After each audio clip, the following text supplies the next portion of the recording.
오늘은 누가복음 14장 1절에서 14절까지 말씀입니다. 오늘 본문 말씀은 신앙생활에 있어서 중요한 세 가지 주제를 우리에게 말씀해 주고 있습니다. 그 세 가지 주제는 첫 번째는 안식일에 대한 본질적 의미고, 두 번째는 겸손, 다른 말로 교만, 반대적인 의미로 볼 수 있겠죠. 또 세 번째로는 구제에 대해서 우리에게 말씀하고 있습니다. 이 첫 번째 안식일에 대해서 주님께서 우리에게 안식일의 본질이 무엇인가 오늘 본문에서 알려주는데요. 안식일에 한 바리새인의 집에 예수님과 여러 바리새인들이 모였습니다. 주님 앞에 수종병 든 사람이 있는 겁니다. 이 바리새인들이 어떻게 하나 보고 있습니다. 예수님께서는 이미 이 사람을 고치기로 마음에 결정을 하셨는데 바리새인들이 이렇게 어떻게 하나 보고 있으니 먼저 말문을 여십니다. 안식일에 병 고쳐주는 것이 합당하냐 아니하냐. 이들이 대답하지 않아요. 잠잠해요. 이건 어떤 긍정적인 의미가 아니라 어떻게 하나 보자. 여러분, 사람이요 함께 있지만 어떻게 하나 보자라고 이렇게 이 바리새인들처럼 보고 있는 사람이 있어요. 선한 마음이 아니라 뭐라도 책이 잡힐 게 있는가 보고 있는 사람이 있다는 거죠. 바리새인들이 그렇게 보고 있는 거죠. 예수님께서 이 사람을 고쳐주세요. 그리고 나서 하시는 말씀이 뭐냐면, 너희 중에 누가 그 아들이나 소가 우물에 빠졌으면 안식일에라도 곧 끌어내지 않겠느냐. 안식일이 주려고 하는, 하나님께서 우리에게 안식일을 주신 그 목적이 뭔가, 그 본질을 우리에게 주님께서 알려주고 있는 것입니다.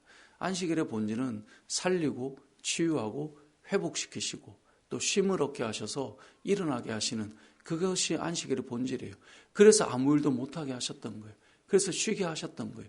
안식일의 본질은 회복을 위한 의미가 담겨 있는 것이죠.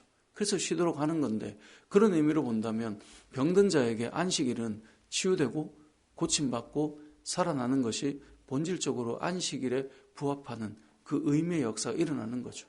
여러분, 이 시대 우리의 안식일, 주일도 마찬가지입니다. 우리에게 주일은 어떤 날입니까? 주일은 우리가 강팍해서 모여서 뭔가를 판단하고 힘들게 하고 지치게 하고, 이게 아니라 주일은 우리가 살아나고 회복되고 위로받고, 그래서 뭔가 힘을 얻고, 그것이 주일의 본질인 것입니다. 그것이 가장 이 주일에 우리에게 적합한 하나님의 뜻에 맞는 모습일 것입니다. 그래서 우리가 주일에 예배 드리는 것은 무엇 때문에 예배를 드립니까? 하나님께서 우리에게 예배 드리는 것이 마땅하다라고 하셨지만, 그 마땅함을 통하여 우리가 주려고 하는 게 뭐예요?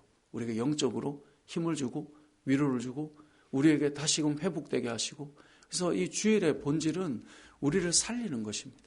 주일은 우리가 일어나도록 만드는 것이에요. 어떤 사람들은 주일날 피곤한데 좀 더 자지라고 말할지 모르나, 믿음의 사람들이 깨닫는 게 있어요. 하나님 앞에 나아가 예배 드리는 것은 우리가 육체적으로 뭔가를 조금 더 희생하는 것처럼 그 본질을 알지 못하는 사람들은 그렇게 말하지만, 우리는 그 주일을 통하여, 예배를 통하여, 하나님 앞에 나아감을 통하여 힘을 얻는 거예요. 위로를 받는 거예요. 그렇다면 함께 모여있는 우리들이 그 주일에 우리의 마음들이 어떻게 되나 보자. 잠잠히 뭔가를 판단하고 비판하고 평가하고, 이게 아니라는 거죠. 그럼 주일은 살리기 위해 있는 것입니다. 우리가 그 일을 위해서 함께 있고, 그래서 우리는 함께 위로하고 일으키고 돌보아주고, 그리고 누군가가 무너져 있을 때 격려하고, 그래서 살아나는 곳이 돼야 되는 거예요. 그래서 우리가 매주마다 예배의 은혜가 되고요, 목장으로 모여서 서로 위로가 되고요, 부족하고 연약한 자들이 있을 때 그들을 일으켜주고요, 그게 주일의 본질이다라고 하는 사실을 반드시 기억해야 됩니다. 이걸 놓치면, 율법주의로 흘러가게 되면 우리도 바리새인처럼 될 수 있어요. 우리도 바리새인처럼 어떻게 하나 보게 되고, 우리가 잠잠하지만 마음은 부글부글하고, 우리는 그 가운데 판단하게 되고, 그래서 죽이는 일이 일어나게 된다는 거죠. 여러분, 신앙생활에 있어서 오늘 이 세 가지 주제 중에 가장 첫 번째, 이 주일이라고 하는 이 안식일의 원리는 너무나 중요하다는 것을 반드시 기억해야 되는 것입니다. 두 번째, 이 신앙생활의 중요한 주제는 겸손에 대한 부분입니다. 하나님께서는 우리에게 끊임없이 교만하지 않아야 된다고 말씀하시고, 겸손한 삶을 살아야 된다라고 말씀합니다. 자, 예수님께서 두 번째 주제인 이 겸손에 대해서 이렇게 말씀합니다. 누가 너희를 잔치에 초대했을 때 너희가 어디에 앉을 거냐는 거예요. 예수님께서는 높은 자리에 앉지 마라. 낮은 자리에 앉아 있으면 그 자리가 너희의 자리에 맞지 않으면 어떻게 하신다고요? 높은 자리로 올려주신다는 거예요. 아니 왜 여기 앉아 있느냐? 이 자리로 와라. 올려주신다는 거예요. 근데 반대로 높은 자리에 앉아 있다가 누군가가 와서 주인이 와서 여보게 여기는 너의 자리가 아니야. 저 사람 자리야. 그럼 얼마나 부끄럽겠냐는 거예요. 그러니까 처음부터 낮은 자리에 앉아 있으면 그 자리가 아니면 높은 자리로 올려주게 된다라고 하는 것이 이 겸손에 대한 말씀이에요. 그래서 11절에 무릇 자기를 높이는 자는 낮아지고 자기를 낮추는 자는 높아질 것이다 라고 말해요. 여러분 이 말씀을 들을 때 여러분 우리는 불편하지 않죠. 왜냐하면 그래 낮은 자리에 앉아 있으면 좋겠네 라고 생각하면 돼요. 그런데 교만한 사람은 이 낮은 자리가 사실 불편해요. 오늘 본문이요. 저나 여러분이 우리가 이 말씀을 들을 때는 그래 부끄럼 당하지 않고 그래 낮은 데 앉아 있다가 세워주시면 그게 얼마나 영광스럽겠는가. 너무나 쉽게 받아들여지지만 교만한 사람은 이게 너무너무 불편해요. 왜냐하면 나보고 저 자리에 앉으라고? 처음부터 그 낮은 자리가 불쾌한 거예요. 그래서 물론 낮은 자리라는 그 기준이 사람마다 다르겠지만 사람마다요 자신을 무시한다라고 생각하는 자리, 자신을 낮춘다라고 생각하는 자리, 내가 대접받지 못한다라고 하는 그 자리, 처음부터 거기 간다? 불편해지는 거예요. 그래서 교만한 사람은 오늘 이 본문이 사실 쉬운 이야기가 아니에요. 왜 나보고 처음부터 여기 앉으라는 거예요? 내가 이 정도밖에 대우를 못 받아야 돼? 내가 교회 와서 내가 이 자리에 앉으란 말이야? 내가 잔치에 있어서 내가 그 시간에 그 자리에 있으란 말이야?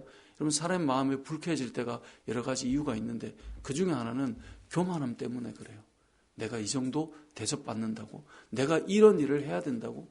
내가 이런 어떤 말을 들어야 한다고? 그게 처음부터 그 자리에 있는 것이 불쾌하다라는 것이죠. 그래서 오늘 말씀을 우리가 받을 때 겸손한 자에게는 사실 이 말씀이 잘 적용이 되는데요. 교만한 사람은 그게 불편해요. 예수님 말씀대로 처음부터 낮은 자리에 있는 것 자체가 불쾌해요. 왜냐하면 나를 그렇게 여긴다라고 생각하기 때문에 그런 것입니다. 오늘 본문을 우리에게 적용해 볼 때 이것이 나에게 불쾌해지고 있다면 우리는 지금 겸손하지 못한 마음의 상태로 가 있다는 것으로 판단할 수 있어야 돼요. 여러분 자신들을 볼 때요. 나를 이야기할 때 목사한테 이럴 수 있어? 라는 생각이 들면 저는 지금 교만해 있는 마음으로 바뀌어져 있는 거예요. 그런데 그 일 할 수 있죠. 그 자리 괜찮아요. 그러면 제가 아직은 괜찮은 상태인 거예요. 근데 제 마음에 여러분에게 표현을 하지 않지만 이런다고? 라고 하면 오늘 본문에 비춰본다면 예수님께서 너 지금 마음이 별로 좋은 건 아니야 라고 말씀하는 거죠. 여러분들도 동일합니다.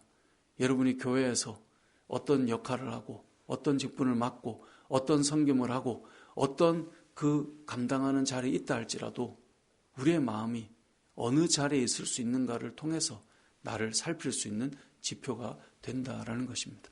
세 번째로 신앙생활에 있어서 중요한 주제가 있는데요. 그것은 구제입니다. 성경은 구약 성경부터 쭉 흘러가는 것이 무엇입니까? 믿음의 사람들로부터 하나님의 은혜가 다른 이들에게 흘러가게 하는 것. 가난하고 어렵고 돌봄을 받아야 될 사람들에게, 다른 이들에게 이 돌봄이 흘러가는 것. 오늘 그 이야기를 말씀하고 있는데요. 예수님께서는 이 베풀고 구제를 할 때 어떻게 해야 되는가를 말씀하는데 여러분 사람들은 구제하고 베풀 때 보통 어떤 사람에게 할까요? 어떤 사람에게 밥도 한번 사고 어떤 사람에게 도움을 줄까요? 도움을 줬을 때 거기에 합당하게 은혜를 갚을 줄 아는 사람. 그래서 우리가 흔히 그런 생각을 많이 해요. 한 번, 두 번은 해줄 수 있는데 어떻게 사람이 저럴 수 있나? 우리는 이런 생각을 하게 된단 말이죠. 그래서 우리는 도울 때 항상 나에게 갚을 수 있는 사람에게 돕는 것, 나에게 뭔가 돌아오게 할 만한 사람에게 우리는 뭔가를 해주고 싶어 해요. 그만한 것이 돌아오지 않는 사람에게는 한 번, 두 번 해줄 수 있지만 계속해서 해주기 싫어하죠. 그런데 오늘 예수님께서는 뭐라고 말씀하십니까? 12절에 보니까 너희가 점심이나 저녁이나 베풀 때 또 벗이나 형제나 친척이나 부한 이웃을 청하지 말라라고 말씀하고 있어요. 왜냐하면 그들은 그 청함에 나중에 갚아줄 사람들이라는 거예요. 그때 너 샀는데 내가 한번 사야지 그런 일이 일어난다는 거죠. 그래서 주님이 뭐라고 말씀하십니까? 잔치를 베풀 때 차라리 가난한 자들, 몸 불편한 자들, 저는 자들, 맹인들을 청해라. 왜? 그들은 갚을 것이 없다라는 거예요. 이건 구제의 중요한 원리예요. 우리가 누군가를 베풀 때요, 누군가에게 다시 받으려고 하는 게 아니어야 된다는 거예요. 우리는 하나님께서 나에게 주신 것으로 흘려보내는 거예요.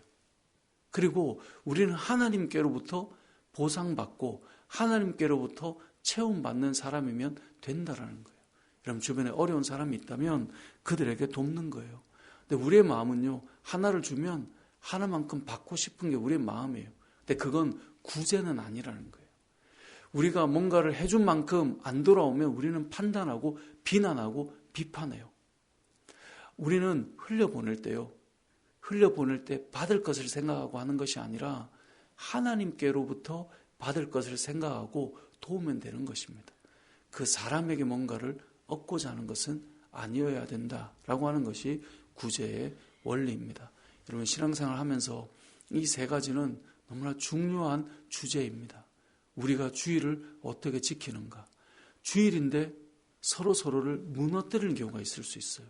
주일은 살리는 일을 하기 위해 하나님께서 우리에게 만드신 것입니다.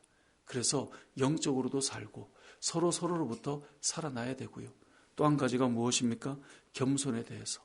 우리가 교만해지면 그 자리가 불편한 거예요. 주님 말씀하신 낮은 자리에 앉아 있어 라고 하는 그 첫 출발부터가 불편한 거예요. 그런데 겸손해지면 그 자리가 어렵지 않아요. 그리고 세워주실 시간이 온다라는 거예요. 그리고 세 번째는 구제하는데요. 여러분 누군가를 도울 때 내가 이만큼 했는데 저 사람은 참, 이게 아니라 흘려보내는 거예요. 하나님께서 우리에게 채우실 것을 보고 흘려보내는 이 신앙의 세 가지 주제를 가지고, 이 원리를 가지고 저와 여러분이 믿음의 삶을 잘 살아서 하나님의 사람들이 어떤 이 신앙의 주제를 중요시 여기고 살아가는가, 이것을 잊지 않고 믿음으로 살아가는 저와 여러분의 삶이 되시길 주님의 이름으로 축복합니다. 아멘.